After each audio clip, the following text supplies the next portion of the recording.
Well, Israel and Iran are trading airstrikes since last 4 days, and now with diplomatic stalemate and escalating aerial offensive, experts are weighing in on what can possibly be the outcome of the war between Iran and Israel. Listen in to what they had to say.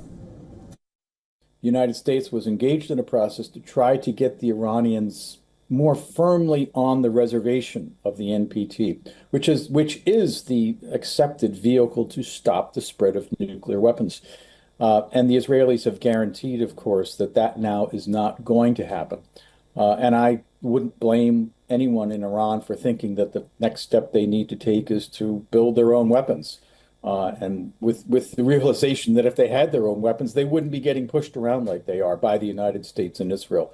So Israel is simply guaranteeing that the end result of this will be the result which they say they don't want. I think there's a real question politically whether the Iranian regime would be able to sustain kind of its political enterprise if it actually engaged in negotiations after this. That would be an incredible signal of weakness. However, the Iranian regime right now is quite weak. It is unable to hold off almost any Israeli attack.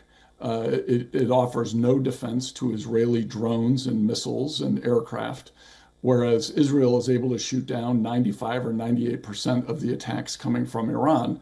So Iran's in a real weak position here. Is the regime going to be willing to acknowledge that and move to negotiations? And if so, will it be able to continue as the governing entity, or will someone inside the Iranian government kind of seize control of things because it's going so poorly for the Iranians, and we could see a potential change in government here? I think that's a decent possibility.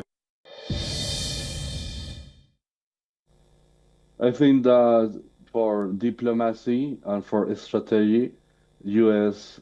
says that they are not involved now, but for sure we need to know that America or U.S. is a very, very important ally of Israel.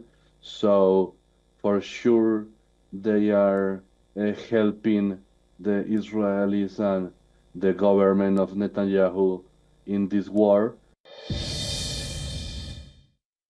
What we're going to see probably in the next couple of hours, it's called a Beirut model, meaning Israel gives an alert to a neighborhood or an area in Tehran, like Israel did back then in Beirut, saying, listen, guys, there's A, B, C, D buildings over there. We are going to strike them. We're giving you an advance notice so you can evacuate the area. And then Israel, in a few hours, struck the building. It's supposed to be government buildings, army buildings. That's what we saw in Beirut, and we're going to see the same thing probably in Tehran in the next few hours. I think the situation is about to escalate very, very dramatically soon. I think Israel is going to launch its next phase of operations. The first phase used drones, and I think that in the second phase is going to use mostly fighter jets to target Iran. And as Israel is going to escalate, I think Iran is also going to use more advanced missiles. The one size that it has used so far was not these advanced missiles like Horam Shah and Khaybar, who can create a lot of damage, has not been used yet.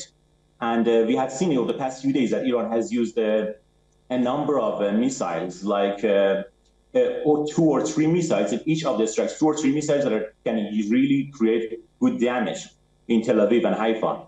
But that has not escalated really further. But in the coming days, I believe Iran will use more advanced missiles as the situation further escalates.